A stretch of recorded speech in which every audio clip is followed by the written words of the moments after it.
Depending on whom you speak to, Tesla's Fremont factory, where every single Tesla Model S and Tesla Model X are currently made, and where every Tesla Model 3 will be built, at least to begin with, it's either a revolution in automotive production or a sweatshop where workers are pressurized into working extra hours, are treated badly, and injuries are commonplace. I say depending on whom you speak to, because right now there's an ongoing fight between Tesla and the United Auto Workers Union over working conditions, pay, and the need, or not, to unionize the workforce. Tesla, specifically Elon Musk, characterizes complaints against conditions and pay at the factory as being nothing more than anecdotal stories, questioning the validity of various news reports that allege staff are paid less than their counterparts elsewhere in the auto industry, that accident rates are higher than they should be, and that overtime hours are sky high. Unions, meanwhile, are continuing to talk to some big-name media outlets, alleging that Tesla employees regularly have their safety put at risk and are often expected to keep up an impossibly fast and dangerous production speed. Interviews given by several employees state ambulances are regularly called to take workers away who've injured themselves or collapsed, and collapses due to exhaustion are commonplace. One interview even claimed that Tesla makes its staff work around fallen colleagues as they lay on the factory floor, waiting for the ambulance. Now, I visited the Fremont facility once, and it was during the official Tesla Model S launch event way back in 2012. At the time, the Tesla facility was bright and spacious, and everyone I talked to seemed very content with their work environment. At the same point, however, I should note that this was back when the Fremont production facility was making hundreds of cars a month, not thousands. Additionally, it was at a time when the workforce was a lot smaller than it was today, and when most of the factory wasn't being used, which is why I'm not going to take sides here. I've not talked to Tesla workers directly since that factory visit, and I've not talked to Tesla about the allegations.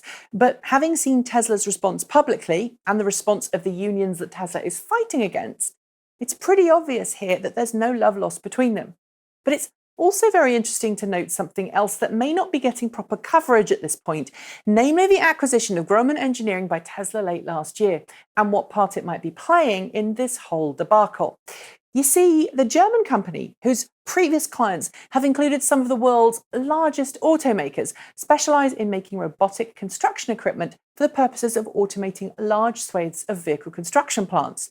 And Tesla's acquisition of the company means that it not only gets to buy new plant machinery at cost, but it also means it can produce and develop advanced production equipment that ultimately reduces the number of workers needed to produce its electric cars, solar panels, and battery packs. And the fewer staff it has to employ, the less money it has to spend on wages, health insurance packages, and benefits.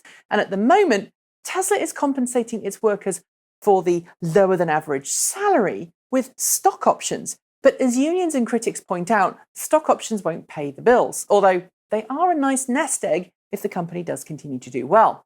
Eliminating staff altogether, or at least dramatically slashing the number employed, gives Tesla the upper hand, since robots don't need a time off, they don't need compensation or fair working conditions, and Tesla gets to reap the benefits financially, and its profits go up. And that, I think, is one of the reasons that unions are feeling the way they are about Tesla's current facility.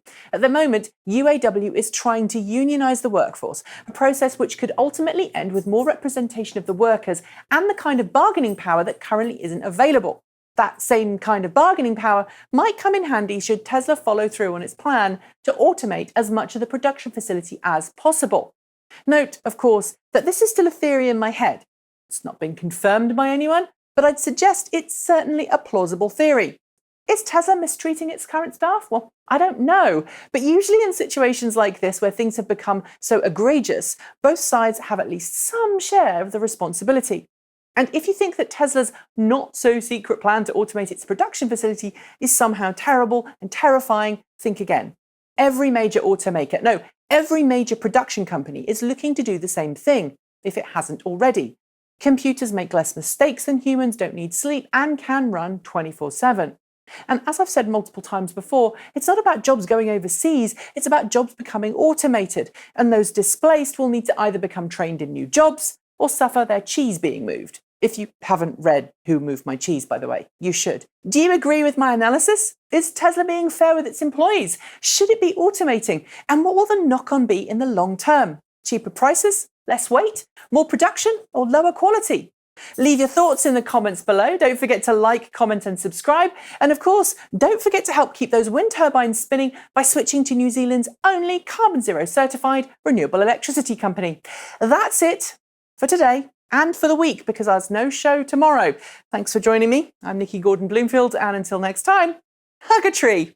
Bye.